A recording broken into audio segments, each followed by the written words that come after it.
Running fans, jumping fans, throwing fans, all around athletics fans. Welcome to Talking in Ovals. How's everybody doing out there on this Cinco de Mayo 2025, baby? We are here, episode number 138. Hyatt, what's up, brother? I want to start this off by giving a shout out to my childhood best friend, Pete Schultz. He's a head writer for Saturday Night Live, and he invited me and my fiance out there this weekend for the show. And we I'm went to the jealous. show, and then we got to hang out at the after party. And Benson Boone is a super nice guy to all you young girls out there. He's a really nice guy, and it was just an absolute great time. I don't get to go out much and do things like that, but thank you, Pete, and it was just a cool opportunity. So that I'm jealous of you. I would like to go. I've never been to Saturday Night Live, so one day I'm gonna have to just take your place, and your Sure, best friend will offer it to you, and I'll just kick you out. I'll I go have. with your fiance though. She can come. I like her better than you anyway. Anyway, so before we get into the fun stuff, wherever you're watching from, whether it's X, Facebook, or YouTube, hello, thank you for watching. We appreciate everyone out there that is watching. Make sure you smash the like button. Follow the show, share it with your friends. And if you are listening to this later via podcast, make sure you give us 5 stars and send the chat. It's always a good time to have all that. So, everybody, I'm Dave. I'm looking at things here. What are you I think looking we at? might have to update our video soon in the Yeah, beginning intro because we're getting some ridiculous performances. We're going to talk about Grand Slam a little bit later, and I actually have sure. a positive in that. But before we get into the fun stuff, last week we had Aaron Spider Brown on the show. He is a senior sprinter over at GCU who actually had I think he had a really good 200 this He past week. did. He's coming back. I think it was like 20.7. He was like Yeah. diving right back into it. So he is going to have a good year over at GCU. And he's also a track social media personality on TikTok. It was a good show. Lots of fun. He's a fun guy to talk to. We had Absolutely. great interaction with the chat as well. So go back and give that a watch. But this week, we are excited to welcome back a gentleman that you coached, I coached, I ran Yes. with him, and now he's doing more in the sport than you and I could have friggin' imagined.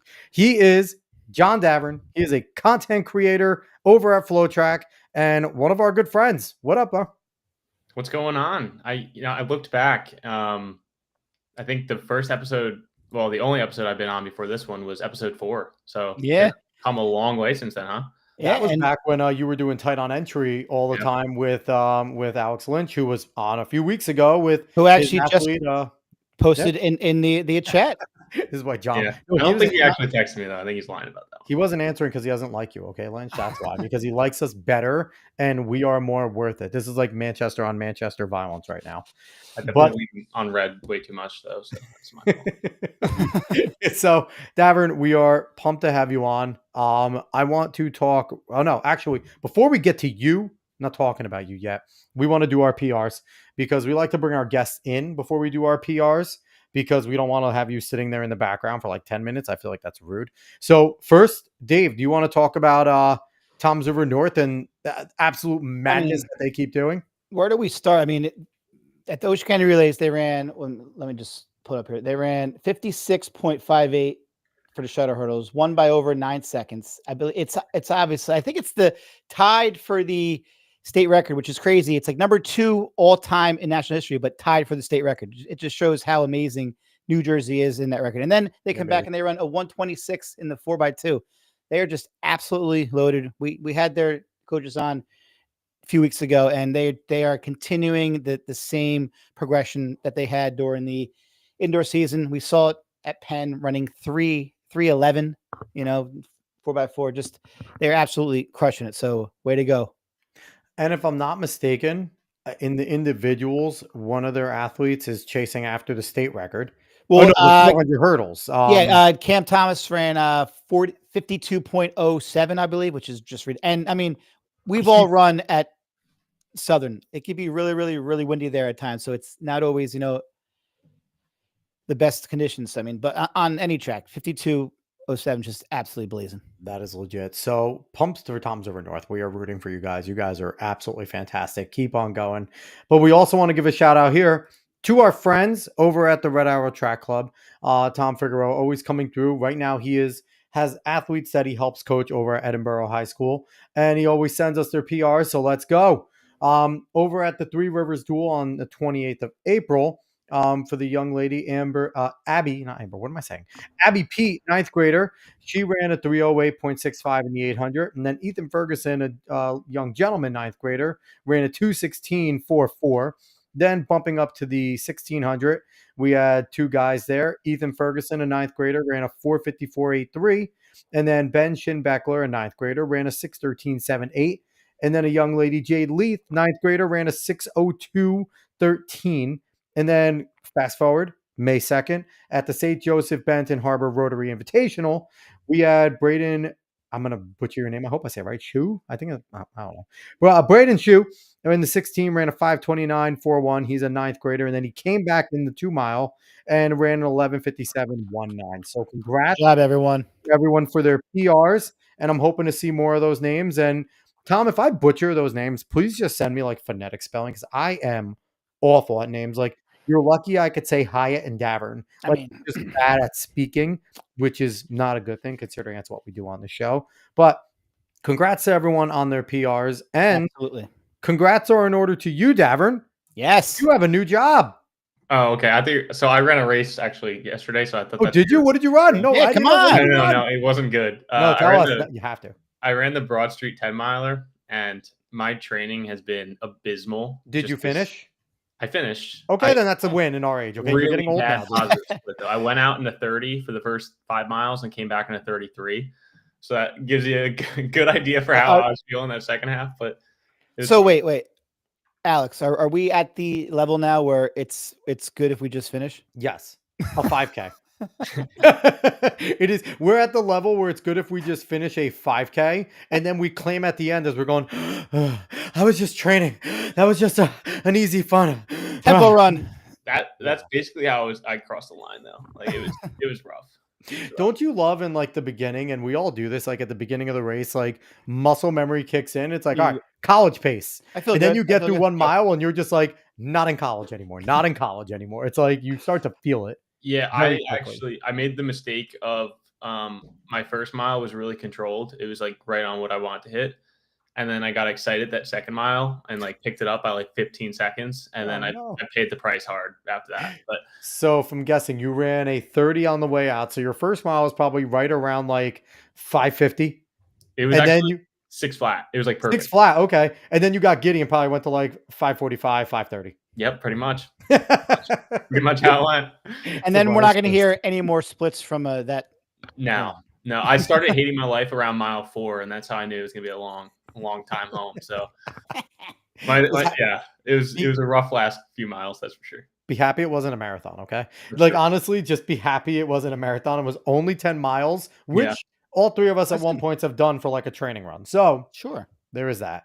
Now, here's a question. Was this slower than most of your 10-mile training runs? Oh, some of them when you were a senior and really cooking? I mean, it averages out to like 6:15. So like, that's got to be faster than most of my training runs in college.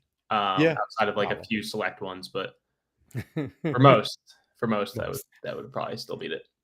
So now that we've gone on to the fact that you are joining us in the NARP role, the non-athletic regular person, you are slowly getting there. Let's talk about your new role in life, in work. Last time we talked to you, God, I don't even know if you were in the position with Tight on Entry, but the last episode I knew, you were. Last we knew before you became a content creator, you were basically running the Pennsylvania Mile Split, right? Yes. And now you have gotten an upgrade. And how are you liking your new role as a content creator? Yeah, so kind of moved into this role officially in October, but unofficially was kind of doing a little bit more double duty earlier on than that, maybe in like August. I was kind of doing some Olympics coverage for FloTrack. Yeah. Getting back to there. And then in June, I was at the trials, kind of under the guise of Mile Split, but also there to kind of help with the supplement the FloTrack coverage. So now, for those that don't know, FloTrack has acquired Mile Split a few years ago, so they are sister companies in a sense. So it's like it's not uncommon for, hey, you're here for Mile Split, Flo like needs a hand, company, come help type of thing, right? Yeah, there's definitely a lot more cooperation than people kind of see. Obviously the brand identities look pretty differently because Mile Split is more so geared towards the high school side, whereas FloTrack is geared towards everything after that, except for like your elite high schoolers, right? So but behind the scenes, there's so much cooperation, especially nowadays where a lot of us are kind of double dipping and helping with New Balance Nationals. I'm there, more so. I will be there at least, more so covering it for MileSplit than I will be for Flow. However, I'm, technically on the FloTrack team now. So, yeah, how am I enjoying it? It's been great. It's a lot of travel, which, I expected. It's fun. It's also can be a lot at times, right? Like you're traveling back to back to back to back. Yeah. But you get to see some really cool things. You get to go to some really cool places and work with some really, really cool people. So it's been a kind of a dream job, right? Like you look back on where Honestly, you were, yeah. where I was in high school, and like I would have never even imagined this for myself in terms of like this being my everyday job.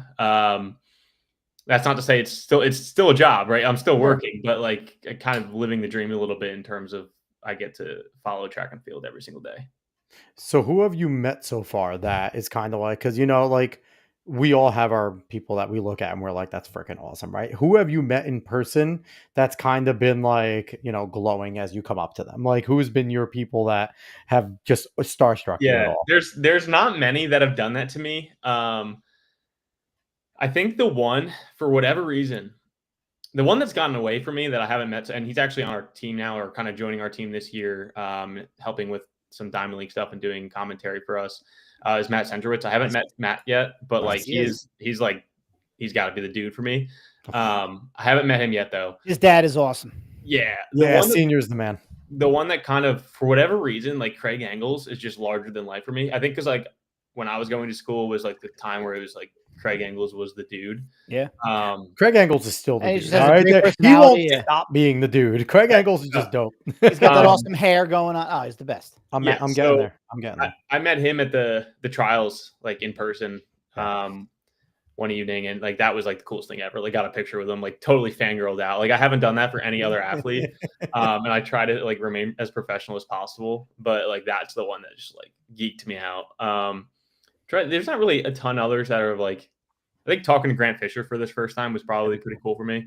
Yeah. But outside of those few niche ones, I usually try to remain pretty professional. So answer me this, and he probably won't take offense to this because he's a fellow distance runner. Grant just seems like your typical goofy distance guy. Like one of us, just we look fairly uncoordinated. We're all gangly and skinny. He obviously has a little more muscle. He's not that small, but is he just your typical distance runner when you talk to him? Like just totally the same as all of us. Grant's the dude because he, like you said, he's they're all regular people, right? Like you get so starstruck watching them online, but then you're talking to them and you just realize like they're just normal dudes. Like especially on the we've realized here with all the people we've had on, like it is like once you just start getting down into it, they're just nice people. Yeah, most they really are, and it like if you give them the respect, right? Like just don't throw a camera in their face right after a race. Like just give them a second. Like if you give them respect, they're going to give you respect back. Have you had the time where it's like, hey, I know you just finished, when you have a moment, can you come find me? Is that kind of like a good way, or do you have to kind of be there so they don't walk off? Yeah, it depends on the meet, right? Like there's meets, like obviously are higher end meets where they have to come through the mix zone. So that looks a little different. But, for example, at BU, like there's no mix zone at BU. It's kind of, it's a college meet, right? Like, so those like you just kind of want to monitor where they go. Like you'll give them space. Like you're not going to be right up in their face as they're taking their spikes off or talking to their coach or whatever. But like you just kind of keep them in your eyesight because they will slip away on you. Now it's not because like they're trying to dodge you. They're just like they want to go on with their lives. You know what I mean? So it's kind of balanced. But have you found yourself sorry, Dave, I'll just real quick. Have you found yourself building a relationship with any of these runners? Yeah, I know you're still new, but to a point where they know like, I'm done with the race. John's looking at me. I might as well walk towards him. He's going to come find me anyway, type of deal. Yeah. I'm not as important as you guys think. No. Stop being a stalker, John. I like to think like you start to build a rapport with certain athletes and they get to know, like not get to know you, but they like you said, recognize my face and they're like, oh, this guy's coming, he's interviewed me a few times. Yeah. I think great example of that is probably Graham Blanks, just because I've worked with him so much recently in the last year. I mean, dating back to cross country, I've probably interviewed him like 6 or 7 times, like insane amount. We also did a workout with him in this November or December, right And he's before. someone on the rise, man. Graham has Yeah. just been Oh. crushing. Oh yeah, he's awesome, so dude. good. And his coach Alex Gibby is awesome too. Like, Yeah. so honestly, I have a really good relationship with Alex Gibby. So like, if I need something out of meet, I'll just shoot him a text or whatever. But yeah, you definitely start to develop a little bit of rapport with athletes. You know, some more than others. Some guys or ladies just aren't as media friendly, and there's nothing wrong with that. It is what it is. They just don't love doing it, and you know, it's part of the job for them. Sure. Others will kind of be a little bit more open with you, and they kind of develop that relationship. So you came into FloTrack at a very interesting time because they obviously have acquired the rights to Diamond League from Peacock. What are some things that we can expect with FloTrack having Diamond League? Like, do you guys have anything new, or is it just kind of the same old? And how has it been? You know, now that you guys have Diamond League, has that changed what you do at all in any way? Yes and no. So I'll start with your first question. So yeah, I mean, it's been a really exciting time for us on the team, right? Like, we've been gearing towards this for months and months and months now, trying to get ready for Diamond League season and just making sure we have all of our ducks in a row, so to speak. I mean, the season's obviously the Diamond League season started a couple weeks ago at the Penn Relays. We were at the Penn Relays, obviously, so we weren't actively covering it, at least not the people on the ground. But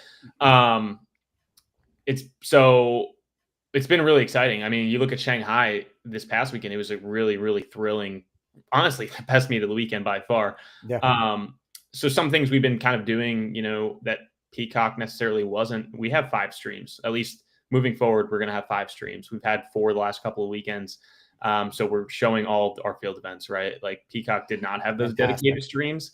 And so that's been really positively received amongst the field community.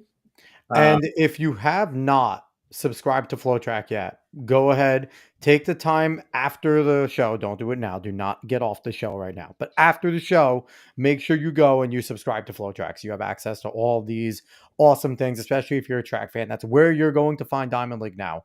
Go become a subscriber so you can watch it. Yeah, for sure. So we've had those 4 streams because obviously you get the world feed and then you get the 3 field streams. And then now moving forward, starting in Doha on May 16th, May 15th, don't quote me on that. We're going to have a 5th stream, which is basically going to be like you have the world feed where you can get like the world feed commentary. But starting in Doha, we're actually going to have a stream with Matthew Centrowitz, English Gardner, and a few other co-hosts, and that's going to be a really cool offering just because it's something new. It's something it's like, I think we're kind of, you know, not to kind of steal ideas, but we're kind of calling it our version of a Manning cast almost, where it's just going to be a fun, interactive, just live show. People watching races and just talking, not necessarily calling the actual race. Just like it might lead into Maddie talking about a race that he ran, which is cool. That's what people want to hear. We don't need to hear everything so buttoned up all the time. Just kind of, hey, here's just people watching the race and chatting. Yeah, exactly. That's kind of the idea where they're going for. And then there's just a lot of other kind of things in the works that I can't necessarily disclose, but yeah, no, that's okay. Are we showing meters and feet? No, because, and I'll tell you why, David. There should be no feet in track and field. I agree 100%. I'm with you. I've been trying to get this movement going in Pennsylvania and beyond. Here's where I disagree with you. The world took the mile. Take feet. That's the mile's the most important race in the world. Listen, and it's American. Don't even get me started, because America, we're so dumb because we go feet and inches all throughout. The metric system is so much easier. It's such an easier way to measure things. And then we no, it isn't. Bring back the 440 and the 880. It's all zeros and tens. Bring back the 440 and the 880. There's nothing that confuses me more than trying to do the math. I'd rather just stick to one thing. I agree. Listen, stick to one. And this is the one thing that I was only joking. This is the one thing I will give in on. But if you're going to be fans, though. But here's the thing, though. Casual fans will learn if they start to get, if it starts to get more ubiquitous, but at first, you might will learn on feet just because people are like, how far is that? But if you're watching Ryan Krauser throw and Ryan Krauser is only talking to meters, you're going to want to figure out, because Ryan Krauser is amazing, right? So it's like you gotta force people to learn Right. the vernacular. If you And watch girls high I jump agree. and they're like, "Oh, 2 meters," like, "Oh, two? Like, that's not much." Like, no, that's over 6 feet, like Yeah. I Yeah. yeah, it's difficult with the Americanized audience, right? Like it can be hard in that sense. But again, if you're a diehard track fan, you'll have it on your phone and you'll convert it on your own, No, right? I You'll actually do that. watched the first meet, and I thought it was good. I liked the different options that it provided that you did not get. I mean, you got that on Peacock, but only during the Olympics or Worlds. You didn't get it for every Diamond League, and we'll get into it later. But that's something that I think Grand Slam is desperately missing is those field events. Agree. Yeah. So I want to get to Lynch. Lynch actually has a good question here.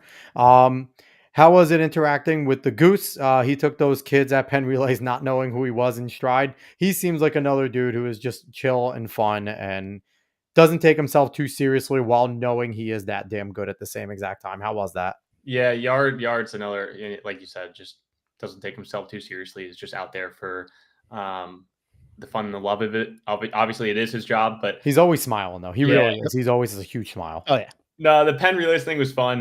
We did that. We did a live show before the final day is like our final preview show, but also like to talk about track and field in general.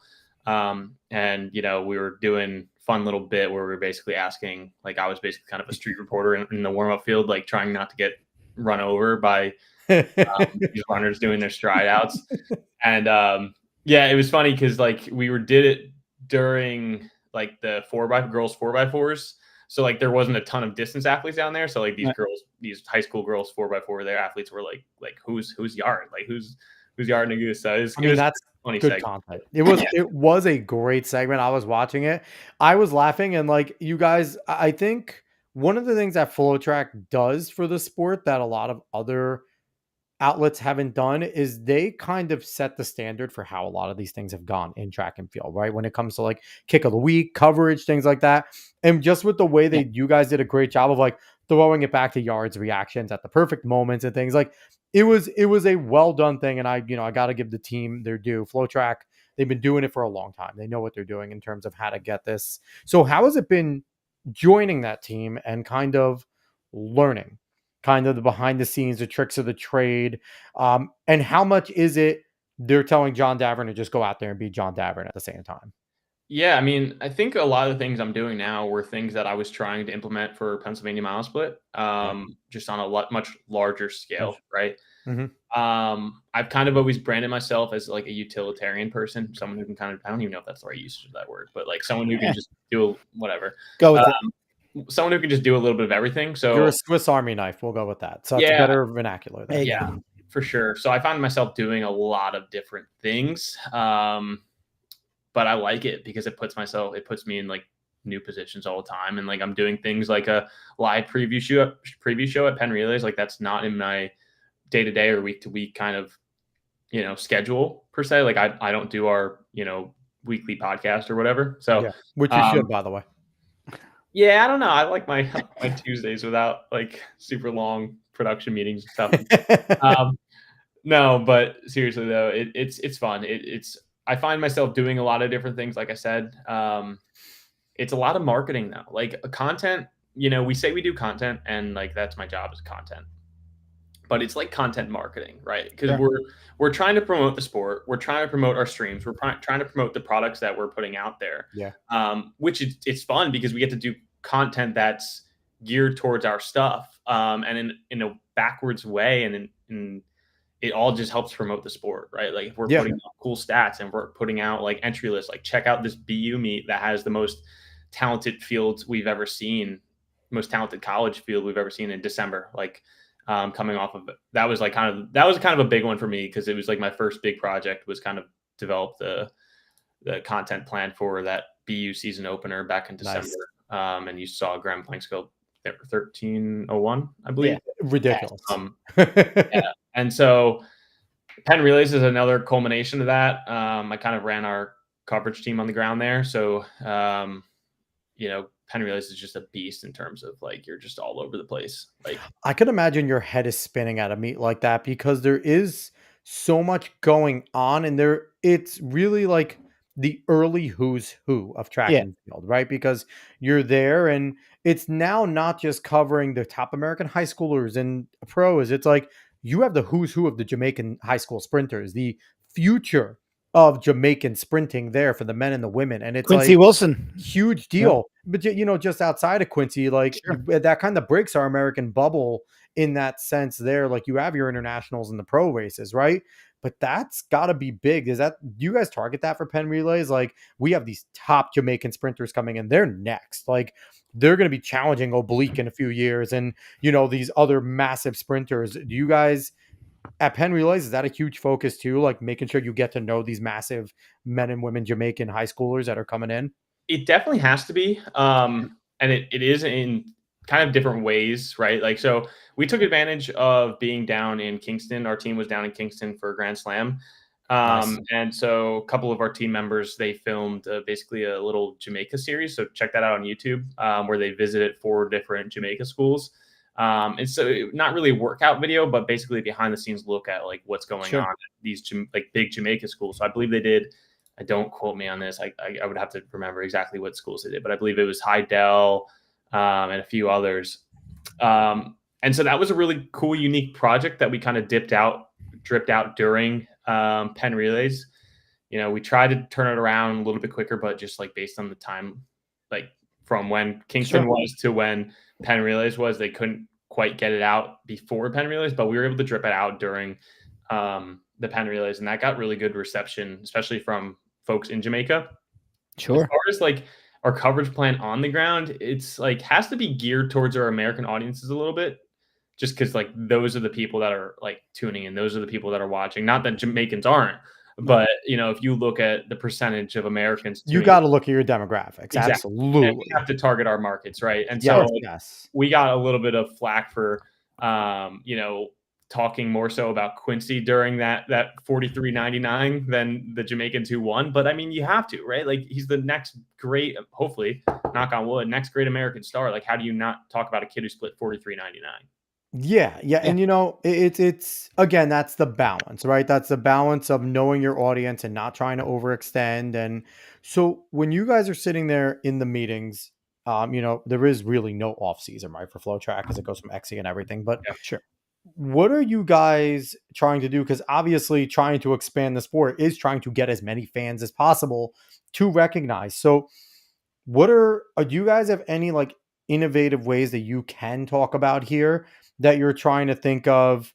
How do we get past we have a great base, right? We have a really good base of running fans that are dedicated, that will watch. Like there's a few million of us out there, right? But in terms of grand scheme numbers, a few million is not a lot, right? It's not a great number for a sport.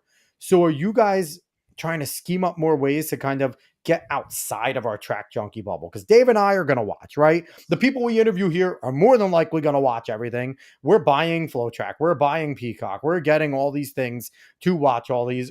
Runner Space, all of them, like all the ones that are doing what you guys are trying to do as well, trying to bring this sport bigger. Are there any things that you guys are tossing around to maybe break that bubble, break that dam to get more fans? Yeah, I think, our mission is essentially to be the essential destination for track and field fans. Sure. In terms of everything. And there are things that people don't realize they're touching a Flow product, like T-First, that's a Flow owned product. Direct Athletics, Flow owned product. Milesplit, Flow owned product.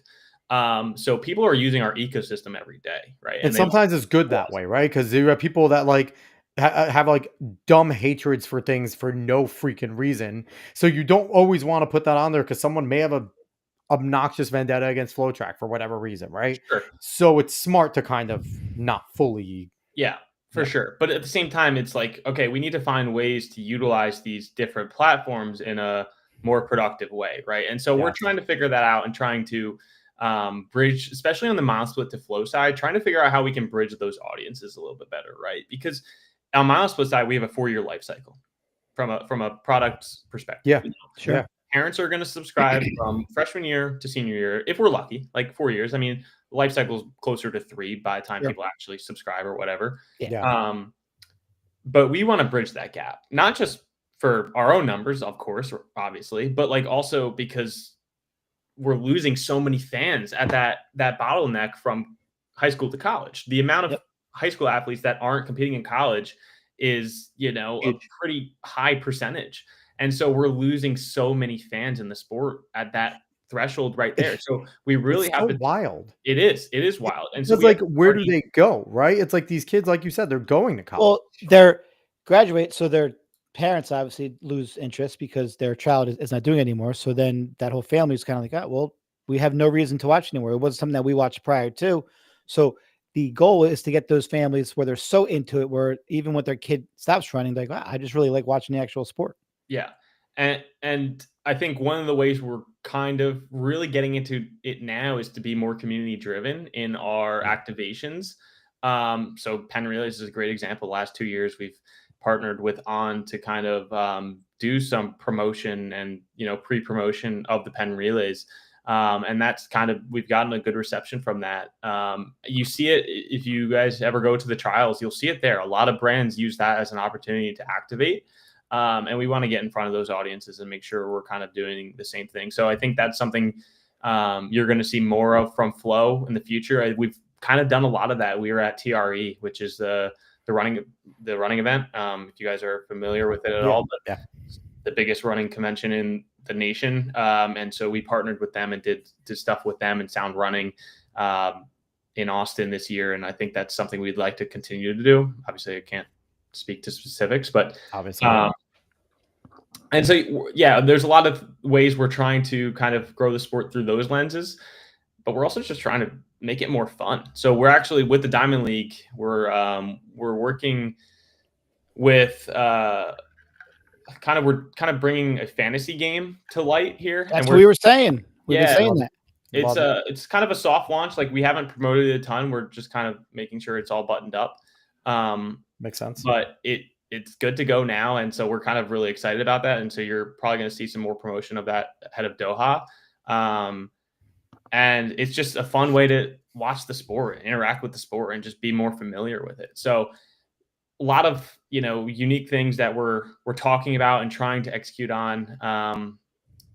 Big part of it too, and big part of my job in these meetings is we're talking about like ways that we could just continue to present cool stats to people. Like, people want to know that Andrew Costerin closed in 11.8 to pass Grant Fisher in the final 100 at Grant. Wild. Yeah. Like, people want to know because it's cool, it's fun, and so we're finding ways to get our creative personalities in front of audiences, in front of the camera, and just kind of build that brand voice a little bit. And we're building on things that the people who built FloTrack, the people who came before us were doing. So it's a lot of hard work, a lot of fun. And I hope the product continues to get better and better over the next few years. It's keeps getting better and better. Now, do you hear any pushback from fans about, because it is behind a paywall? Like, do you hear, things like, and are there certain? I've been one of those people that have talked to John about it. Are there certain things? I'm not gonna like, are they offering any free content to people? Like, is there an account that someone can sign up for free and not to pay anything? And will they still be afforded? Obviously, not watching the actual meets, but will there be any content that is available to someone who just signs up for an account? So I would say, like, believe it or not, like 98% of our content is actually available in front of the paywall. So obviously the streams are not, which is fair, which makes sense. But 99% of our other content is, in terms of like editorial, YouTube. Like if you check out our YouTube and you want to go watch Diamond League, like it's there. Like it's obviously not. Check out right here. It's exactly what you were talking about for the Jamaican thing. I just wanted to get this at a good time, and you gave me a perfect time here. There's Yard to Greatness right there, but like Yard to Greatness. I believe Brian, who is our video specialist, posted the Diamond League Shanghai's right there. If you look over to the right a little bit. If you subscribe to our YouTube, you're going to see a lot of our content. And so Germans have figured out a way to increase water pressure by 15 times without using any energy. That's way loud. This new $80. I have it muted and it's still, I can't understand. It's muted. I mute the tab so I can't. Sorry about that. That's all right. No, but I know about power washers now, so that's good. Can't hear that now, can you? I have it on mute. No, you're good. Good. Okay, so here we go. This is what you'll be getting. So you guys do put the whole meet out on YouTube? Yeah, eventually, right? Like, Obviously, yeah. Obviously. But obviously to watch in real time, you have to subscribe. Well, But that makes sense. But fans can kind of expect to see that cadence from us, where eventually it will be posted. And if not, then we'll definitely be posting at least some race replays, right? Like, See, I don't know if many fans knew that you can go on, create an account, and still get, still watch not live feeds, but you can still get. This is just on the YouTube. You just have your own YouTube and just go to the FloTrack, go to videos, and it'll be all there. Now, has there been a conversation internally about picking some meets, some streams to potentially make those free, like a la to carte? try and get people to come and subscribe? Because, again, from a business side, I understand put it behind a paywall, get people to subscribe to come see. But as a fan and as a kind of growth thing, you pay for cable, you pay for whatever streaming service you want for TV, and you don't have to pay again to go watch football games, or you don't have to pay again to go watch the NBA, right? And I know this is just on your service, so it's tough. But it's one of the things for me, it's like, I want to see as many people as possible watch it. So it's like, it's kind of that juggling act. Is there any internal conversations about, maybe pick a target meet, and it's a big meet, and saying, hey, free meet here. You have to pay to watch the rest of ours, but let's give you, I don't know, like the Prefontaine Classic, right? Like a free Would be preview. a massive one. Here's a free, watch the pre for free. You got to pay for everything else, but watch pre this year for free. Is there a conversation about doing that to try and get people to see how superior your coverage is and want to come and be engrossed in that? Yeah, for sure. I think it's challenging. Like, we do offer some meets for free in terms of the world, for example, the world shot put worlds. I forget exactly what they're called. It's at that circuit they have. Yeah. That circuit was live on Flow for free. There are a few different leagues that we have shown for free. Normally we try to also do a live to social kind of window for each of our big streams. So essentially, anywhere from an hour to 2 hours of free access, preview access, before it gets moved completely behind the paywall. So yeah, there's definitely discussions. It's just a balancing game, right? Like, people have to remember that we have to, keep the lights on. Like, this isn't, we are in an industry where, unfortunately, there aren't millions and millions and millions of people watching. I mean, Grand Slam Track sees that there's not millions and millions of people tuning in every week. And so you're not going to get that huge chunk of cash that from a TV partner, or from massive ad revenues, and right, like you'll get your running brands, and maybe the running brand will shy away from this event because another running brand is the one that's doing it, right? So it's like there's always that conflict. If On is hosting this, then Hoka's not going to come and want to pay for an ad there because screw them. On is hosting this. So there is that balancing act there. Yeah, for sure. And it was interesting because, and this is completely my opinion, I just want to preface that. It was really interesting how much flack that, Flow kind of got a lot of flack when we acquired the Diamond League rights, right? But no one gave flack to NBC for not ponying up and getting the rights themselves, right? And so we talk about access, but unfortunately, our big networks aren't willing to spend the money. And that's a problem itself, right? Like, yeah. I wouldn't blame that on these niche subscriber companies that are trying to find ways to promote the sport in different avenues. Unfortunately, everything's behind a paywall nowadays. We're not just talking about NFL. Prime is, to watch NFL on Thursday night football, you have to get a subscription, right? Yankee Which games I do complain about. I'm not gonna. We all do it, right? We complain, but then we go watch games it. are on only on Prime. Yeah, like so 40 Yankee games, and like you're still paying for cable, right? Like, it's not like cable's free. Like, everything is technically behind a paywall of some sort. It's just, what are you prioritizing? Sure. And at the $150 value, I'm just completely like towing the company line here. This is so I'm sweating. No, that's good. Tow it, baby. Tow it. That's your job now, damn it. At $150 a year, I think the package that Flo is offering now is pretty dang good. I'm not saying it was always there, but if you consider what you're getting for that $150 a year, that $12 a month, if you avoid 2 Starbucks coffees a month, you can pay for it. Starbucks is gross. But the package itself is it's pretty dang good because you're getting World Indoor Tour, you're getting the Continental Tour, you're getting Diamond League, you're getting Penn Relays, you're getting all these BU meets, you're getting tons of college. You're getting tons of college stuff. You're getting the New Jersey State Meet of Champions. Exactly. You're getting on there. You're getting the London Marathon. You're getting Berlin. You're getting Tokyo. Actually, don't quote me on Berlin, but you're getting multiple. If we don't get Berlin, we freaking riot. Yeah, I know. I'm sorry. But you're getting multiple world majors. And so, yeah, I think, as I mentioned earlier, we're trying to become that essential destination, not a perfect science, but the end goal is to continue to develop a really good portfolio that makes fans excited to be, a subscriber or excited to join Flow. I liked it. And, I didn't know like who they'd be able to get, like what kind of talent, but I mean, I was very impressed with the first time league you can watch it as a fan who knows and is very knowledgeable of the sport, but you could also watch it as a person who's just watching it for the first time. I felt both kind of vibes. Like it just felt like either way it was working for the novice or for the person like me who knows, exactly what is going on. I felt like I didn't have to explain it to other people as much as I would have if it was Peacock last year. And we need more people like you to even explain it out that way, to even the people like Dave and I that like track and everything.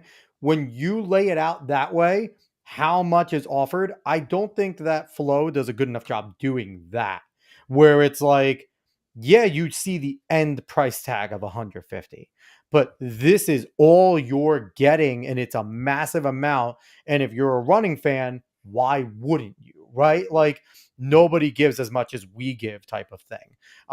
And I think that that'll be awesome. Like there needs to be like, here's your next job, create a really good commercial for FloTrack to talk about all of what you're offered.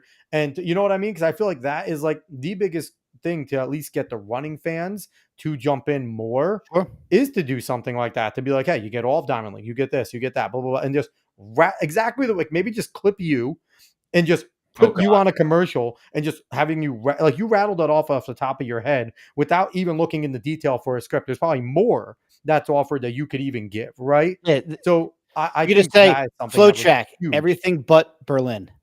I don't know about Berlin. But what is that? Euro trip? Nowhere near Berlin. Well, everything but Berlin. That would be. Look, Dave goes to SNL one night and he gets funny. What is this? I've been practicing. So I want to hear. Give me some behind the scenes stuff, right? Because Dave and I can come in here, we can complain about things on TV and how presentation is, but obviously we don't know a damn thing about what goes on that back end side of prepping to do the interviews that Yard is over there laughing at, or to go to a Penn Relays and logistically look at this and go, where do we start, right? Like, so what goes into all of these, things that look easy? It's a minute clip. How hard could that be, right? What goes into all the planning for everything you guys do when you're tackling a meet? So I won't get into the production side because it's not my world, right? Like I'm content, like I don't touch the live stream. I don't touch commentary. Like I am strictly the content you see on our editorial side of our site or on social media, Twitter, X, Facebook, TikTok, Shorts. There's so many social media platforms now. It's literally the worst because Blue Sky, Threads. Dude, when I tell you how annoying it is, like that's like the worst part about my job is you make one post and you have to post it 8 different platforms, and then you got hold on. We'll talk later. There's a third party app for that. Anyway, well, there are, but like they all have like these third party apps. They don't always work, and so that's true. That just creates so many headaches. So for like a Penn Relay style event, we're planning 8 weeks out usually. Granted, Penn Relay is like the Super Bowl, right? Like that's the biggest meet of the year. We like value that meet more than any other meet. It's my favorite meet of the year. I was actually going to post something on Instagram about it, but I didn't have a chance to today. I got a little carried away with some wedding planning stuff. And we got Phil Grove on the call, which is awesome. Yeah. You do have Phil Grove. Phil Grove's the GOAT. So, we're planning 8 weeks out, trying to essentially, number one, lock in our full-time team. I think we had a pretty decent amount of full-timers there. Normally it's more of a full-time contributor split. And so independent contractors. And so number one, we had to figure out who the heck we were sending to this meet. And so I think at the Penn Relays, we had 7 people in my house. There was another 6 in the other. I think we had like 15 people there from a content side. That's huge. Like, you don't see that at any other meet. Like, that's like, sending 15 people to a meet to do content is unheard of. But for Penn Relays, there's so many moving parts, right? Like, is that kind of an honor too when you're asked, like, can you go to Penn Relays and do this? Is that, like you said, it's like the Super Bowl? Like, nobody says no to that. Like, right? Like, you could be having your wedding that weekend and it's like, honey, I'll marry you and go right back. Like Penn Relays, it's literally the best meet of the year. And I can't explain why. It's just like, there's an aura about the Penn Relays. The only thing, especially if you're from this area, like I can imagine someone coming in from like the Midwest, being like, all right, like I'll go. But like if you were born and raised here and like that was your the Northeast every year in high school to go to Penn Relays, like, and you get to go for your job, it just makes it even the worst part about the Penn Relays is waiting in the panic area. And that's the worst, because you could be there for like 45 minutes and then you can't take strides and you're cold and then you have to go run fast. Like, everything else about the Penn Relays is great outside of like being an athlete at that moment when they have you take your sweats off, put them away, and then you're freezing for 40 minutes. Yeah. That part sucks. Everything else is awesome. Well, it's so funny. The Penn Relays, no matter what, I think all 3 years that I've covered the Penn Relays, it has found an opportunity to just downpour on us at least one point. My first year, I'll never forget, because it basically rained the entire weekend and it was cold. I was soaked all weekend, head to toe, and my mic broke like on day like 3. At least it made it to day 3. But my mic finally gave out on day 3, and like I have like an expensive setup. Like, it's not like it's a cheap rig. Like, my mic and the handle that goes with the mic's like, I don't know, $500 or something like that. So I was like pretty bummed about that. Granted, those road ones are not cheap, damn it. And then this year, like on Saturday again. Saturday board, yep. Yeah, like Thursday, Friday were gorgeous. No, it was all even with it was raining, it was like still warm out, so it was fine. But like, the athletes always find a way, though. That's the craziest part about the Penn Relays. The athletes always find a way to just set the friggin' track on fire. If you look at those times that were run during the crazy rain, like they're some of the best times in the like, because they were during the 100s and 110 hurdles. Yeah. And so you would have thought like the times would have been abysmal, but like they were still good, even with the relays, because it was still pouring during, I believe, the championship 4x1s. Yes. And the near perfect handoffs. Not everyone was perfect, but that's any given relay, though, right? Like that has nothing to do with rain or not. That's just the relays. But as far as the Penn Relays content goes, like there's so many moving pieces because we're doing content executions with partners. Like we have to consider that too. Like so we partnered with On and Jambar for this year's Penn Relays. And so, those things are constantly changing because, we're trying to align ourselves with not only what the partners, what their timeline looks like, but also, all right, when can we get Yard and a Goose here, or when can we get Maya Ramsden here? And so those things consistently kind of move things just based on, we have to make sure we're working around the athletes and making sure. Now, is that talking to the athletes, the coaches, or their agents? Which one, or all three, to organize that as well, right? Or On itself? When we're working with a partner, we're kind of going directly through them. Okay, they're handling all the other sides. They're handling those things, but we just have to be flexible, knowing that it's not perfect, and we have to kind of move things for our partners. Yeah, absolutely. And so you have the partners there, right? And then we have to consider that not only is this a huge meet for Flow, but it's a huge meet for Mile Split, right? So, we add in the fact that we need not only me, but like have our New York contributors, editors there. Then we have New Jersey contributors, editors there. Pennsylvania contributors, editors there. And then you bring in all these content people from across the nation, whether they're based in Texas or Florida or wherever. And it's, a lot of people who have never worked with each other either. So it's like you're kind of developing that chemistry throughout the first few days. And it's just, again, I can't really like even kind of quantify how much of it is like just organized chaos. Like you can plan as much as you want for the pen relays, but it just turns into organized chaos where you're just like, who's doing this? Who's doing that? Especially on championship Saturday when it's just championship after championship after championship. And you're like, I need to get this up on social media now. Quincy just ran 43.99. How fast can I get it online? Is that when some of the veterans kick in, though, of like ones not necessarily for the media, because obviously the younger people are going to be better at the social media side, but in terms of keeping the organization, figuring out where goes what, is that someone like, obviously you've been there now, you've been covering it for 3 years, you're a veteran at covering pen relays at this point. Is that where someone like you in the experience of navigating that hectic moment of, okay, we had to do this, but priority, Quincy just did that. So like kind of delegating that, is that where the veteran leadership comes in with that type of thing? Yeah, I wouldn't call myself a veteran leader, but I mean, 3 years of doing something, it's experience, right? And especially in the moving parts of the track world, people are moving and shaking at all times. For sure. And I mean, we don't like at a meet like Pen Relays, we have to kind of use people not necessarily in our department or people who have never covered a high-end meet like that. So for example, we had Taylor Dojanary there. He is really, really good. Colton, I don't hate the chat. You're just asking about NASCAR. Taylor Dojanary, who he's a video guy for us on. He works with our films team. So if you've ever seen any of the major Flow films, like I don't know exactly. I was going to say Dirt, but I don't know if he necessarily worked on Dirt. But something of that essence. But right? he works in our films department. So nice. We have a ton of verticals, a ton of different sports we follow, and so he'll kind of bounce between them.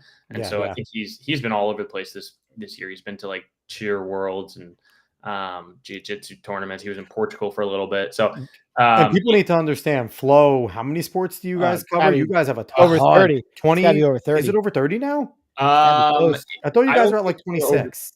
We definitely condensed a little bit. Now, granted, we still offer a good amount of sports, but they're not as prolific. I think there was a time Isn't one where of your biggest ones like Flow Gymnastics and Flow Band, like they're massive. Flow Band's huge. I know Flow Wrestling's huge. Flow Wrestling, I love Flow Wrestling. I'd say our biggest right now are probably Flow Racing, Flow Wrestling, and Flow Grappling. Flow Cheer's pretty big too, honestly. Obviously, FloTrack's up there as well, but those are kind of our big ones now. But we had Taylor Dojanary there, who was he's not a track guy, so it's like kind of directing him and be like, hey, like I need to edit this video or I need to post this. Taylor, I need you to just go shoot finish line or go shoot exchanges and just get me content. And like again, he's a veteran. Like he's been around different sports. He knows how to shoot sporting events. He knows like where he needs to be to find the action. And he found like this at the Pen Relays finish line. There's obviously the paddock area. Sure. And then you have the where the camera stand is. It's under like a what do you call that? Scaffolding, and he found his like perfect spot under there. And I came up to him at one point after like the madness had slowed down, and I could finally get out of the media room and I came out to him and I was like, "Hey, how you doing?" He's like, "Dude, I'm great. I got the best spot here." I was like, "All right, like you're good. I'll for a camera junkie, like that was his thing. Like I got it. I got the greatest spot. Leave me alone." And like, I could. I won't send you this clips right now, but he got some really, really good stuff from that like little nook. And I was like, all right, I'll just grab you, stay here. Because if you lose your spot, like there's no getting a spot back. I could imagine it's like, you stay here, I have to pee. Like he probably like grabbed you, like, I gotta pee, stay here, John, take this, just do this. He's probably directing you at times. It basically turned into me just grabbing his SD card and just like going to post the footage he got or whatnot. So it turns into a little bit of like, hey, like let's an assembly line. By Saturday or like in the high intensity areas, you're just putting people where they need to be to succeed. And so like in those high intensity times, like unfortunately I'm not out on the track because I need to be in the media room just posting stuff. And it's not fun, it's not glorious. You get to miss some really fun stuff sometimes, but it's like we need to put our video guy in a position to get good video. He shouldn't be editing while we're in the middle of some really important events. And so we also had an intern there, Hughes, taken away being like a fan to being a professional, right? Like you said, it's a fun job, but it's a job. You're a professional, right? Yeah. For sure. I think I got the best taste of that at New Balance Indoor Grand Prix. So that was like paired with a BU meet.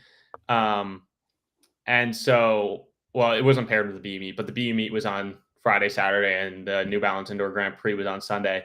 Yeah. And the mix zone is like right off the track. And I was in the mix zone from the start of the meet to the finish, because like athletes are coming through, and by the time, the next race finishes, like we start interviewing athletes. And so there's like the video boards like over my left shoulder, the track's over my right, but you can't really see it from where you're standing in the mix zone. Sucks. And so no, it sucks, but you're also like constantly trying to like just glance up at the board, and like you see Noah Lyles is like watching a race, and I'm like, all right, well, what is he watching right now? Because it's like over your right shoulder or whatever. But do you ever turn over to any of the athletes that you kind of know and is like, let me know if something good happened so I know who to interview? Like, literally, because like a race will finish and you're like, I have no idea what happened. You turn around, Noah, what happened? Like, it sounds crazy, but that's literally what you're doing. Like you're fantastic. Like asking the other media people what happened. And so like I'm going up to John Galt and being like, John, what John happened? And he's like, I have no idea. And so I'm running up to like the media work area and asking them, what happened. And so it just turns into, like I said, organized chaos at these huge meets, and people are like. So what you're saying is, to be innovative, they have to give you guys like 2 small TVs of a stream in the mix area just so you guys can see at all times. They do that. They did it at the trials, and it was the best thing ever. Like, because because you're sitting there. Because I honestly, I'd imagine too, like you could kind of feel like a jerk if you're about to like interview someone that had a crap race, but like a big star, but it's like, hey, do you want to come talk? And they're like, not really. like if you don't know what's going on, you could with Kerr or Ingebrigtsen, if they get beaten out by Cole Hocker, right? Like they probably don't want to talk at that point. Yeah. One of those two was trying to go win, Sure. Trying to talk to them at that point. There's like, not right now. I'm kind of pissed type of thing. Like, go talk to Cole. He just won. Like, leave me alone. Like, you would be amazed. Like, when you watch your interviews online, no matter who the reporter is, whether it's John Galt or it's me or I hate calling myself a reporter because I'm not a reporter. I'm a creator. I mean, at times you do reporting. You'll do reporting. But I'm not good enough to consider myself like reporters. I think are in like a different limelight. Anyway, not to get off topic, but you'd be surprised how many of like your interviewers have no idea what happened in that race. Like 99% of the time we don't know because we're not watching the broadcast, so we're not hearing little things. We're missing stats. And so we kind of have to feel it out a little bit. Is that why a lot of times like you'll like a lot of the same things, and I'd imagine it's similar here. We do a lot of similar things that you kind of a vague question, right? Like you kind of get a leading question for them to kind of give you the story, and you can kind of understand like, absolutely. How did you feel during that race today? Like that type of thing. And it's like, well, I went out this, and it's like, okay, he won. Okay, so like, like you can get those inferences. Yeah, Don't give away the game. I can talk about it. Don't give away the game of your strategy. No. I mean, that's pretty much it. You feel it out, right? Yeah. I mean, you know enough about the sport where you can ask questions. What did you need? What more did you need to win? Just like easy questions like that. But also you got to find ways to be creative. Like what drives us crazy as like the people who are in the mix zone all the time is like when some random person from a random like local news outlet shows up and asks the dumbest questions. Like that happens more than you think. And it's like, it's so frustrating. It happens at the big marathons too. Sure. And there's nothing wrong with being a local news reporter, but like, I just ask that they do their research before they show up. Now, if a local news reporter came up to you guys and was like, hey, I'm local, I'm not necessarily a track person, any tips from the athletes that are here, would that be something that you guys would kind of give? Or is it kind of like kick rocks? I don't want you to steal anything from me. Like, what is like, would you say that most of you would be like, cool, these people are here. This is probably like, this is the event. Like, would you help them in a way knowing that they're not necessarily track junkies like the rest of us?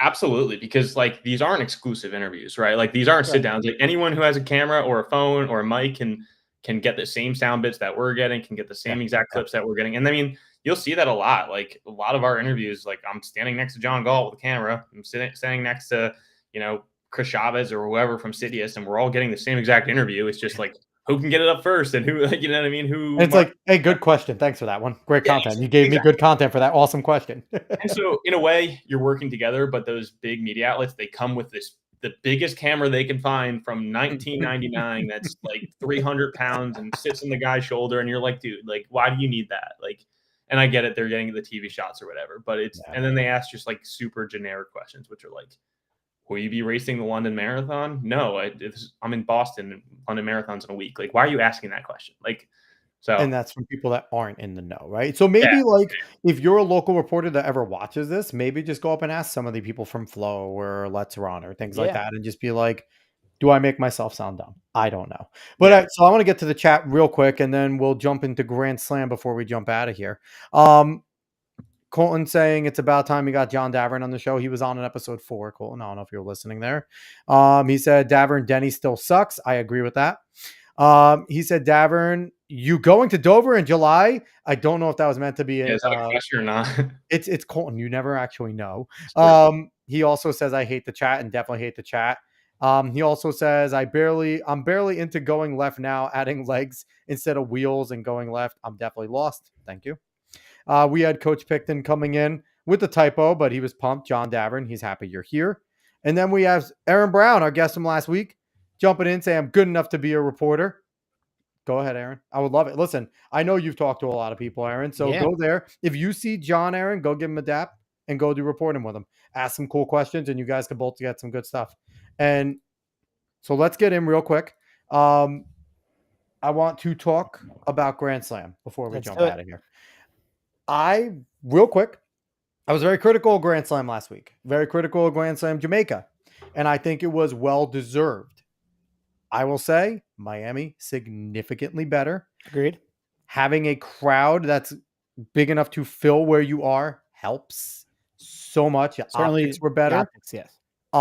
The racing, they need to figure out the distance stuff. I will say that. It's fun to watch them race. It's not fun to watch them run high school elite times. I'm not going to lie. That's one of my qualms, but better. I will say that. Either one, Dave, do you want to go real quick and then we'll let John? I mean, I love the format. The format's cool. I love the everyone has to run 2 races, because you always say, would the 800 guy win? Would the 1500 guy win? I have a different take. I do love, because I think we get so lost in times. I love that time means nothing. It's just about place and racing. Yes, they are running slow, but it's only because Grant's running slow. Grant is dictating how every single race goes because everyone is afraid. Don't give me over 8 minutes in the 3K. They should no one should get or over 14 minutes. I know. Yeah, they should be disqualified from getting money if you run that slow. I'm sorry. That is no, but listen, it's the sport of racing. I don't know. I really like it. I definitely do feel better, though, that there is wasted time with not having field events. That's the one that gets me. Like if you had Ryan Krauser throwing against Joe Kovacs in between some races, or you had Mondo jumping, you had Woodall long jumping. Like there's a lot of stars out there that won't be there because they are being excluded. And for that aspect, it's a track meet. It's not a track and field meet. It's just a track meet, and I appreciate what they're doing. I like it. I think it's cool. I just like seeing, the differences. I'm going to like it more now that it looks like Sid's going to go out of hurdling for the next 2. She's going to venture into the long sprints 2 and 4, because she's going to have some real good competition. Am I putting it versus Gabby versus Paulino versus Nasser? Give me that quad. And that might be the best group. That's going to be the best group of the weekend. Davern, what was your opinion on Miami and even Jamaica? Jamaica. It was a mess.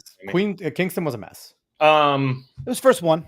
So I'll preface this. I didn't watch Sunday. I watched Friday and Saturday, but watched some of the highlights on Sunday. So may have missed some stuff there. But I will say I agree in the sense that I think they're addressing one big issue with Sydney going to another event group, is that like that event group is no longer going to be the most boring event group to watch, because when you're watching those long hurdles with Sydney in it, she's going to win both the 400 open and the 400 hurdles. It's like, why are we even having a race if we know what's going to happen? Correct. And I think the issue with that group is it's okay if you have a 400-meter specialist that's decent at the hurdles, right? Because then you're going to get someone to challenge her in the 400-meter specialist.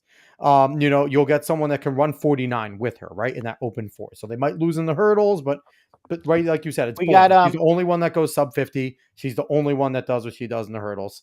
Aaron Brown saying next meet Sid is running Yeah. 100 and 100 hurdle. 100 I knew hurdles she and was 100. going 100 hurdles in one and then 4 and 2 in the other. So I guess it looks like maybe she'll save the 4 and 2. And again, we love Sid, but you don't know. Sometimes she does commit to things and then changes, at the last minute. So I'm hoping that she sticks with it, Might be the because only issue. I feel like maybe Michael Johnson needs to force some of these showdowns, right? I feel like maybe they should do a better job of creating these groups instead of giving the athletes as much leeway as they I seem to also be giving think them.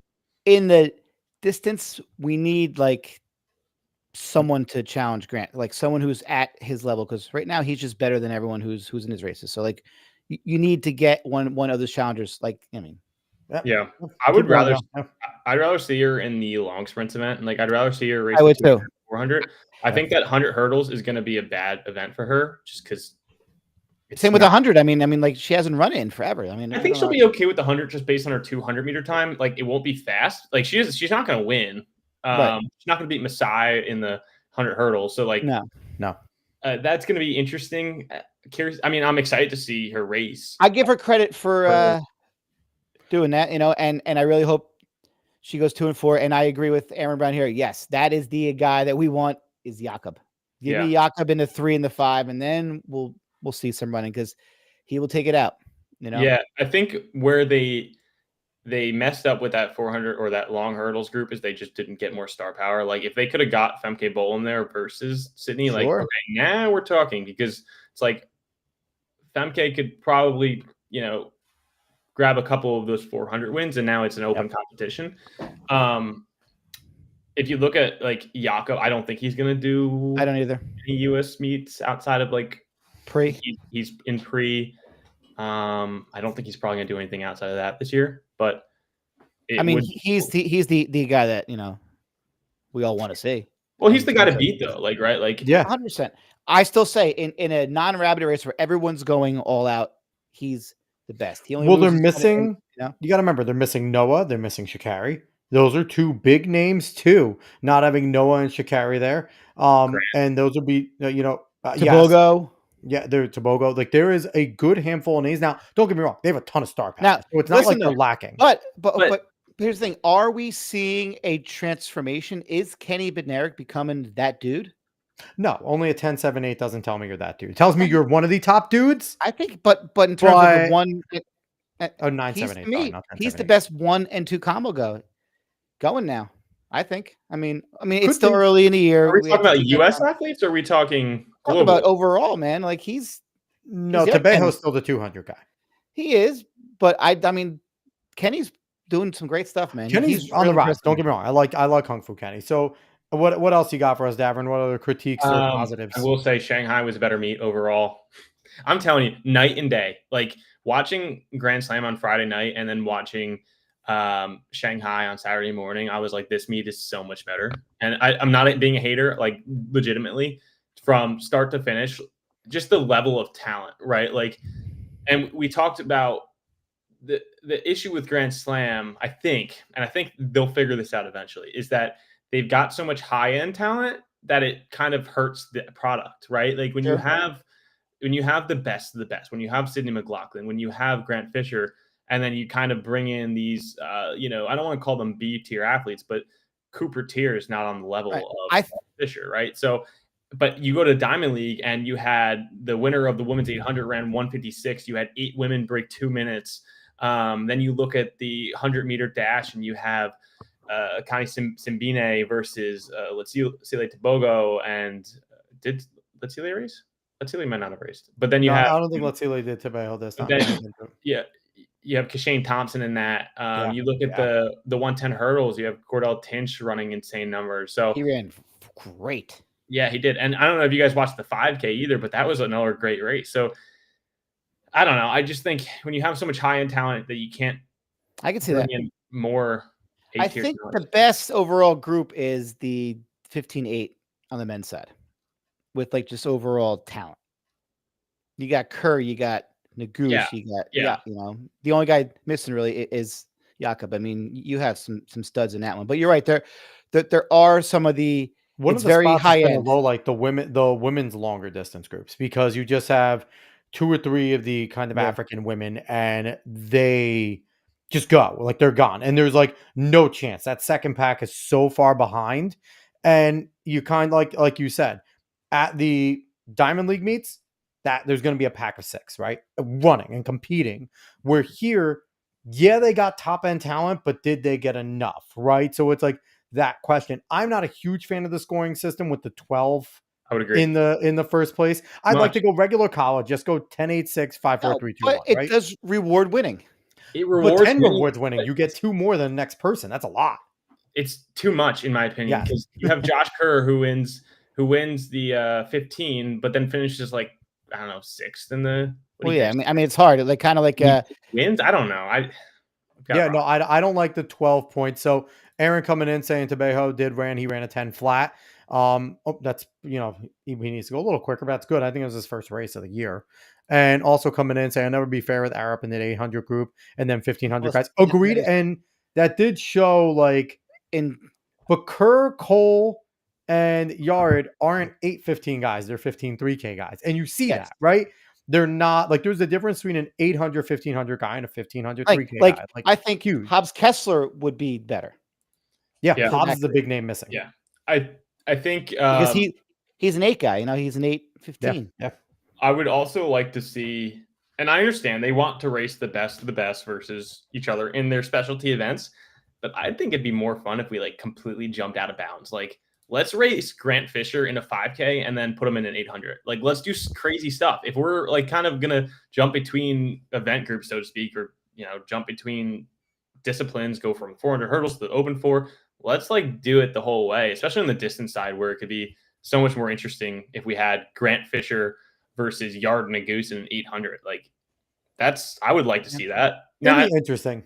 I don't know if Grant Fisher would win that but I'm not a fan of the fact though that like the groups have crossovers in some of the events. So it's like I'm watching a 200 in the beginning and then I'm watching another group do a 200 it's men. weird. That's a little weird, right? Like Yeah. where it's like they're both 200s. 200s, and if you're not paying attention and you didn't realize this group was the longer group and this group was, you have no idea why, right? You're like, wait a minute, didn't I already watch a 200 not too long ago? Like why? So it's like there are some things to iron out. Now, listen, we're being nitpicky, but I think it's a good thing, right? Because I think overall, most of all, the racing's pretty good. Again, like I said, I know, Dave, you like the aspect of competing, but to me, there's a difference in competing in the distance races and dogging it. And they are dogging it until the last quarter. And that's, even the commentary, they are trying to cover their best. And they're going, hey, this is like some of the championship races we used to race. But that's not the way running has been. They need to get these athletes to compete a little more. Yeah. Because it's not going to be, that can't go on every single meet.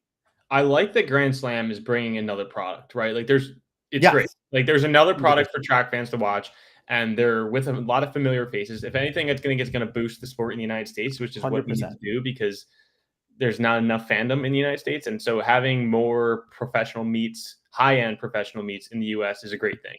I will say, I think Peacock continues to drop the ball a little bit in production value. Yes. I think I don't know if and I kind of joked with Hyatt that they had their A team at the Kentucky Derby this weekend. Because those drone shots, and I don't know why the producer kept switching between some shots. I had 2 issues. The drone shots were abysmal. Like the drone shots need to go away. I don't like them. There's no field. You kind of want to see that side shot to kind of see, especially in the sprints. Not even that. If you're gonna go to a drone, it can't be in 1080. It has to be at the highest level possible because it's not crisp. It's not. Did you see how small that drone was? Like that was a small like DJI Pocket. Like it was not a big drone. Not a great drone. No. And they went to the overhead in the first. We got bigger ones flying around here in Ocean County. They went to the overhead in the American record breaking 100-meter hurdles in the first race of the day, and it was just like, why did we do that? Like, what was the rationale there? We didn't press one button to switch it. Sometimes you can get way too cute and just do a little too much. But you know what though? That's some of the spots where I'll give them a pass because we're trying something. It's not great. It didn't destroy the overall product. It's got to be a little annoying at times, right? But it didn't destroy it. So it's like nitpicky. I hate more going from the commentary to the studio, back to the commentary, back to the studio. To me, because it's never smooth from the studio to the commentary. They're always mid conversation, and it feels like they're mid conversation, and that to me, that's a little janky. They need to work on that. They need to. I would agree. We are being nitpicky with something. Aaron coming in and agreeing, saying drone shots were terrible, and it's got to be an AK. Agree. AK is, they have to. They got to spend that money and get a really good. But at least we could say, I thought it was a better show. This week was better, and the optics were better. Crowd being loud. It's going to be a test because that's a big speak. Because even Penn Relays, the upper deck, they're not going to fill Franklin Field. I'm sorry, they're not going to fill it. They're going to have a good crowd, but they better not show the crowd because it's not going to look like it's a good crowd. I'm sorry, like that. They can't do what they did in Jamaica and show the crowd a bunch. Well, you just brought up my next complaint about the production. They kind of took a page out of the Fox Sports playbook for, how Fox Sports covers some of these NASCAR races. And it's the shots were too tight. Like, why are we showing the first runner in a 1500 when they're all in a pack? And it was just it was like these really tight shots that you would show during a marathon coverage. But during a marathon coverage, it makes sense because you're trying to see if the runner's fatigued or not. And it's like, why are we zooming all the way in on a lead runner in a pack of 6 or 7? And we couldn't see the movement in the pack. We couldn't see people make moves, or, we didn't know where Nikki Hiltz was in the 800 because they were showing it on just the lead runner. And in such a strategic race where Nikki's going to be a factor down the road. Like that's what Nikki does. She kicks. And that's what it's going to be. So to not show like, hey, this is where one of the people that's going in, Nikki almost won, right? So it's like, you have to show that. Like, I agree with you. You can't do that lead runner thing. Aaron has a good idea here that hopefully Grand Slam listens to. Block off most of the stadium, make everyone sit in one section for the Penn Relays, and sit on the home stretch side. Yeah, or avoid those wide angles, or only let them. I know some smaller events block off the top, right? Yep. So like they sit low and you just don't show the wide angle. You show that the bottom is filled, right? They have to do something there to make the optics look good, because that helped in Miami. The small 5,000 people sit there. They filled 5,000, no problem. That was good. So yeah, I'm happy we have something to complain about, right? Like you said, it's another product. I would like to see, Davern, you may know this, the ratings of Diamond League versus Grand Slam this week, because that's a factor, right? They want to be competitive, right? Because Grand Slam is on, CW, so like there is that national TV component. So I'm not sure where that factors in. But you got to remember, the world watches the Diamond League. That's what I was about to say. It's like I'm sure Diamond League had. It did, probably smashed it, but I would like to see what the comparison is. I would have no idea what the global viewership numbers would be like, but I would imagine in the US, probably Grand Slam's 3 days. You'd keep that in mind. And Diamond League was in Shanghai, China. So it was very early morning at like 5 a.m. So I would imagine in the US, the ratings were probably a little bit better just from those perspectives. But I think globally, I would imagine Diamond League smashed Grand Slam. You would think. Yeah. Well, I mean, I looked up not too long ago. I think Diamond League had something like 200 something million views for a full season, and like a few years ago, like they get views. Like Diamond League is massive. And, you mentioned Doha a while ago that you guys are going to fully roll out your fantasy in Doha. That is the perfect meet, because for every single year, I don't know why, Doha to me is like the real start of the Diamond League, because that is when, for whatever reason, Doha has some wild races. And I like Monaco. So listen, I like them all, but Doha to me is when it really, I know Shanghai's big. I know they have like big meets. Doha starts it, because that's when things really start to pop off. And that's not because everyone's kind of, and listen, like we definitely saw, Grand Slam starting in April's tough because nobody's really in, shape yet. So we definitely saw faster times. I think as it progresses, we're definitely going to see these athletes start running comparable times in certain events to Diamond League. Unfortunately, not in our distance races, that because there is no rabbit, there is no pacer, and time doesn't really seem to matter. But in those short races, we will definitely see some fast times in those short races. I think we're going to see a lot of our bigger talent start coming out of the woodworks now. Like, obviously the East Africans, the Kenyans, Ethiopians are already humming on the distance side, but Absolutely. I think Jakob is making his opener in London. I think Which Aaron just brought up, is saying at London Diamond League, we'll tell you who's about to win Worlds. You're not wrong, Aaron. Yeah, because we'll have Jakob versus Josh Kerr at London. Yeah. And then there's obviously tons of more talents breaking out, starting in, as you mentioned, Doha, Stockholm. Really looking forward to Stockholm. Today it was announced that Tara Davis Woodall versus Jasmine Moore and McCambo. That's going to be so much fun. In the women's long jump. So, like, field events where Diamond League could obviously capitalize and just 100%. bring the heat. And with Mondo competing like every meet too.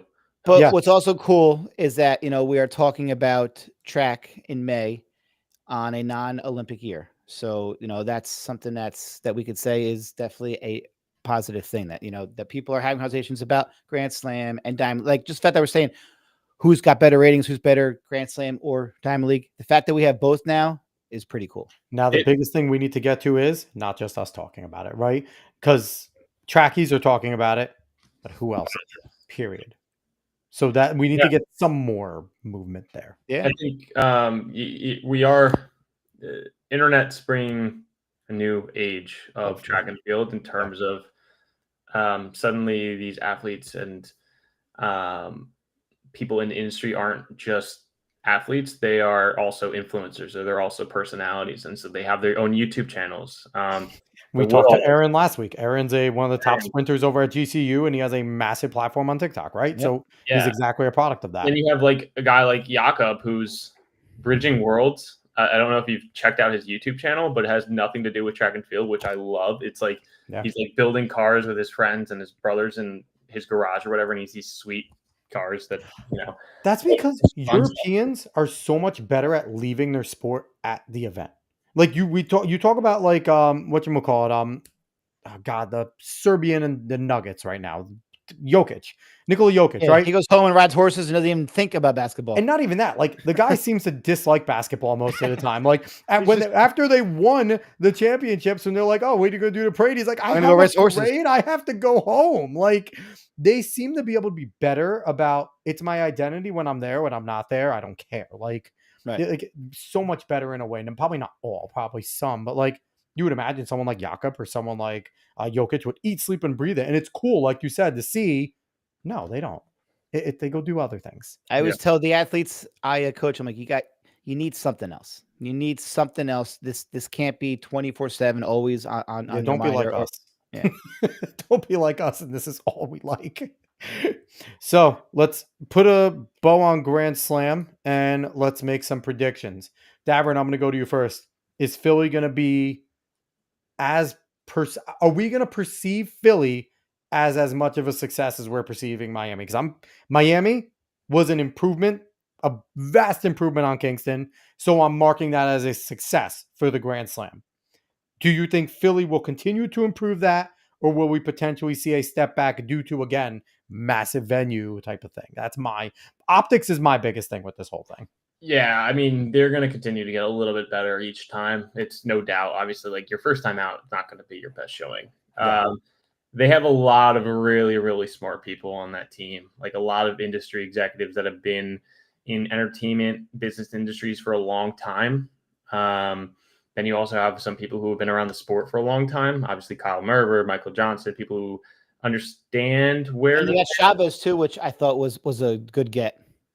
Yeah. And so from the Grand Slam perspective, I think they're going to get better and continue to kind of close the gaps in terms of what's entertaining and what's not. And then when you look at the production, I would imagine NBC is going to be markedly better in Philly, and for two reasons. One, because Kingston logistically is really hard, right? And they might have even hired a production company. I don't know if they were doing it the production themselves. Same with Miami. I wouldn't be surprised if NBC just outsourced it to a production company to do the Miami production. In Philly, I think NBC has a lot of experience in that venue. Whether you look at Penn Relays, NBC has done productions. This year it was actually on CBS Sports. But the TV window in the past which is usually from like 1 to 3 p.m. Been on NBC. In the past has been on NBC and Peacock. And so they know the venue, they know the production a little bit better. I think they can kind of show that venue in a better light. It's more controlled. That helps actually a lot. That Miami facility, it's a gorgeous facility, don't get me wrong, but not a ton of spaces for production stuff to go from. I haven't been there. That's just me watching on TV. Is that the difference between Anson being a sports complex as opposed to Franklin Field being a track and field friendly area too, in terms of how you're doing those types of things? Yeah, I think, it's definitely. I mean, the fact that the Penn Relays is so prolific and has been around for such a long time, what I think is going to help. Gives them reps. Like, I'm not just talking about NBC. I'm talking about the people who work for Penn. Like, they know what TV people need. They know what media people need. That's the best work environment all year for us in the media room. Like, they give us pizza. Like, such a mind-blowing concept that you would give people pizza who are working in a media room all day, right? I also think like kids around here are talking about like wanting to actually go because like the high school season's over. So like the fact that Penn Relays is so prominent in this area, I think you'll get a lot of people to go because it's a place where they go to see track meets. So now, if it's it's not foreign, like free high school tickets, y'all. Sorry, Grand Slam. If you're a high school athlete and you can prove it, free. You want to fill your stadium? Also, give it to them for free. Like, people feel comfortable because people have driven there. People know where to park. People know where to stay. Like so many things are way more comfortable because people in this area go there to watch Penn Relays every single year. So, and I think from that sense, it'll look better. Do I think that it's going to sell out? No, it's a massive stadium. I don't think they'll have everybody in the upper deck, but like Aaron said, corner it off, make it look good. Yeah, I would also say like I might be just getting geo-targeted, but like from an advertising perspective, I've seen the most about Philly. Again, 100%. Probably just getting geo-targeted because I'm within 100 miles or whatever. Yeah. But would say that that's the most I've seen. And I've been seeing Philly ads for months. Like, can't say I really saw any ads for Miami or Kingston outside of just like social media stuff. Yeah, social media. I actually haven't seen. But I didn't see a single YouTube ad because I watch a good amount of YouTube. I have not seen a single Grand Slam YouTube ad on any of my videos. But I think these next two are like the more known venues. Like people know Franklin Field. People know, like, so I really think that'll help because it is places that people know to go for track meets. Like, let's hope. I'm rooting for them. I am too. Aaron wants to know, are you guys going to the Philly meet? No, I am. I might. I have other responsibilities for that. I would love to, but no. John, are you going to be there for Flo? I will be. I will be there Thursday for the press conference, Friday for day one, and then I'm going to a wedding on Saturday, so missing Saturday, but we'll be back on Sunday for the final day. Dave, we have to start going for press passes to these places. We could get press passes. We are a major track and field podcast, damn it. I got to see, Might as well apply. I mean, listen, you could see our catalog of people we've had on. It's not like we have nobodies on. Like, we are a part of the track and field media in a small way. I wouldn't be surprised if you could get press credentials. Just they might not be like there's different levels, right? Like, of course. Get a press credential, but that doesn't always mean you have access to track level or whatever. I'm just going to argue podcast row every single place I go. Like, can we start a podcast row where we're just sitting there and we're sitting at a table and we're talking, and then a radio row, come sit down, y'all. Come sit down. Let's do a quick interview with you, and both you get through the mixer. Like, here, come through podcast row. Come sit down with Talking to Nobles. Give us 5-10 minutes, and then get out of here. It's a decent idea. It's a great idea. I'm always good at those things. I have great ideas. I just have no way of executing any of them. But all right, Davern, we're going to let you get out of here. We appreciate you, man. Thank you so much for coming on. No, thank you. Thank you for having me. It was awesome. Once again, he is John Davern. He's a content creator at FloTrack. And more than that, he's someone that actually publicly says he's our friend, which is nice. We don't get that very often. Maybe Dave, you do. I don't. Well, anyway. But I mean, John's claim to a fame was that he went undefeated in middle school cross country. It's true. We did. Yeah. And it was during a disaster of a year when it was Hurricane Sandy. And then we got hit by the mold epidemic and weren't allowed back in our school. We had meets at like 5 o'clock. Kids were like in school. We'd be running outside meet at the high school. That was awesome, man. We had morning practices. We did. We had practice before school at like 9. I remember that. And then that very same summer, you were going on long runs with me, Pas, and your brother, and we were just destroying your brain because you were still an innocent boy at that time. Yep. No comment.